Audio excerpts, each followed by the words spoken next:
સાદું વ્યાજનો એક દાખલો છે કે નેહાબેન 6,000 રૂપિયા એક વર્ષ માટે 7% દરે વ્યાજે લે છે, તો તેમણે એક વર્ષના અંતે કેટલી રકમ લીધેલા વ્યક્તિને ચૂકવવી પડે?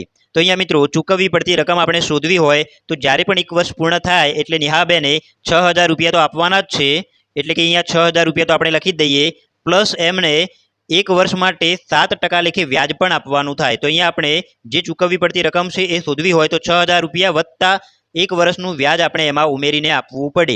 તો હવે એક વર્ષનું વ્યાજ કેટલું? તો મિત્રો વ્યાજ માટે આપણી પાસે એક સૂત્ર છે, I બરાબર PRN એના છેદમાં 100.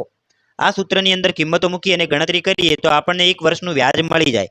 હવે જુઓ, P એટલે કે મૂડી, એટલે મૂડી અહીંયા આપેલી છે 6,000 રૂપિયા, તો અહીંયા હું લખી દઉં 6,000 ગુણ્યા R એટલે કે વ્યાજનો દર જે અહીંયા આપેલું છે 7%, તો અહીંયા હું લખી દઉં 7 ગુણ્યા N એટલે કે વર્ષ, તો અહીંયા વર્ષ તમને આપેલું છે એક વર્ષ, એટલે કે એક વર્ષ માટે અહીંયા 6,000 રૂપિયા વાપરવા લીધા છે. હવે છેદમાં જે આપેલા છે 100 એ હું અહીંયા લખી દઉં 100.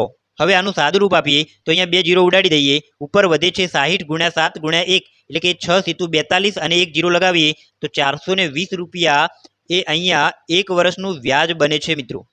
હવે જો એક વર્ષનું વ્યાજ 420 રૂપિયા હોય તો એક વર્ષના અંતે ચૂકવવાની રકમ કેટલી થાય? તો 6,000 રૂપિયા જે મૂડી હતી એ અને આ 420 રૂપિયા એમાં ઉમેરવાના, એટલે કે 6,000 રૂપિયા વત્તા 420 રૂપિયા, તો ટોટલ ચૂકવવી પડતી રકમ બને છે મિત્રો 6,420 રૂપિયા.